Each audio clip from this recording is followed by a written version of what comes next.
রঙিন পাটিসাপটা পিঠা। আমরা যখন একঘেয়ে খাবার খেতে খেতে বোর হয়ে যাই তখন ভিন্ন কিছু করার কিন্তু চেষ্টা করি। এই পাটিসাপটাটা দেখতে যেমনই সুন্দর, খেতেও তেমনি সুন্দর হয়। তোমরাও এইভাবে সহজেই বানিয়ে ফেলতে পারবে এই মজাদার 3-in-1 পাটিসাপটা। নমস্কার বন্ধুরা, মৌসাম ক্রিয়েটিভিটি চ্যানেলে সবাইকে স্বাগত জানাই। প্রথমে আমি উপকরণ যা যা লাগবে রেডি করে নেব। নারকেল ভেঙে কুড়িয়ে নেব, তারপর দুধ জালে বসাবো। দুধ কম আঁচে ফুটিয়ে ঘন করে নেব। এখানে আমি 1/2 লিটার পরিমাণ দুধ নিয়েছি। দুধ লো ফ্লেমে ফুটতে দিয়ে এদিকে আমি 1 কাপ পরিমাণে সুজি গ্রাইন্ড করে নেব। সুজি পিষে নিলে ব্যাটারটা কিন্তু খুবই মিহি হবে। এবারে 1 কাপ পরিমাণে গোবিন্দভোগ আতপ চাল অল্প অল্প করে বেটে নেব। আমি 3 ঘন্টা মতন আতপ চাল ধুয়ে জলে ভিজিয়ে রেখেছিলাম। শিলনোড়ায় অল্প অল্প করে বেটে নেব। শিলনোড়ায় চাল বাটলে চাল একটু দানা দানা থাকে, তাতে করে মুখে পড়লে না স্বাদটাও দুর্দান্ত লাগে। তবে গ্রাইন্ড করে নিলেও ক্ষতি নেই। দুধটাও প্রায় জাল হয়ে গেছে, অনেকটাই জলও শুকিয়ে একটা গাঢ় ভাব এসেছে। এই সময় গ্যাসটা আমি বন্ধ করে দেব। এবার ব্যাটার বানিয়ে নেব।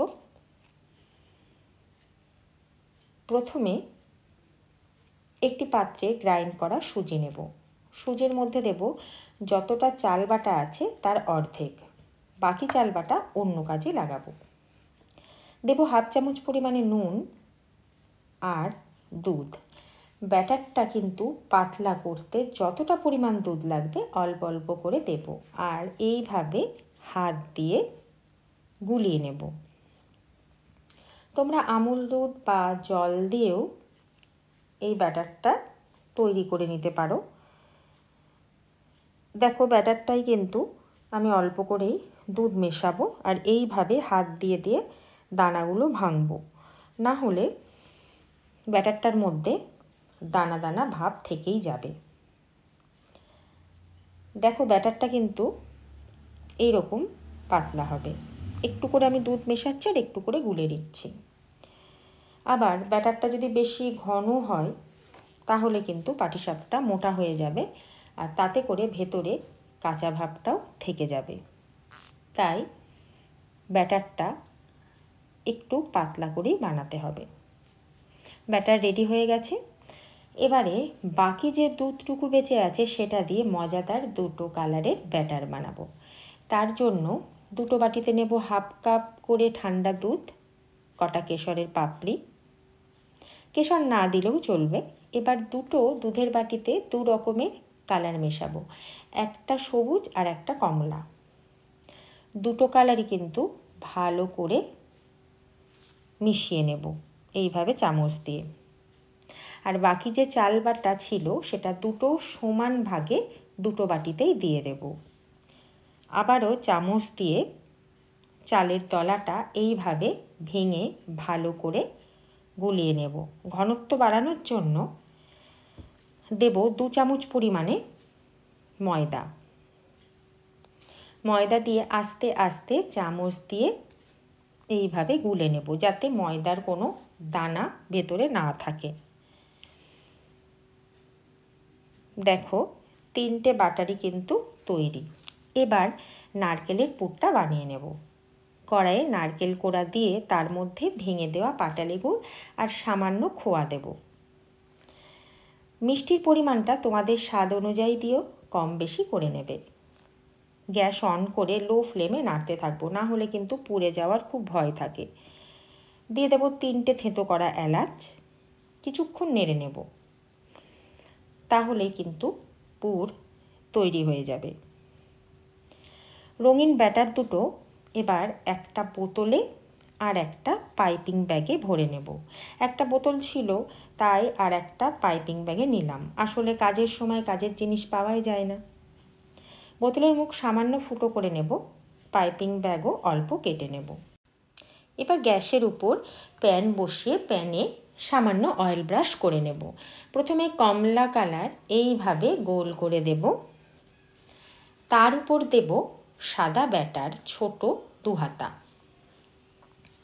এইভাবে প্যানের হাতল ধরে আস্তে আস্তে ঘুরিয়ে নেব, ব্যাটারটা পুরো প্যানে যাতে ছড়িয়ে যায়। সাইডে একটু কম হয়েছিল, তাই আরেকটু ব্যাটার, সামান্য একটু ব্যাটার আর একটু উপরে দিয়ে দিলাম। আবার একবার এইভাবে ঘুরিয়ে নেব। এবার উপরে নারকেলের পুর দেব।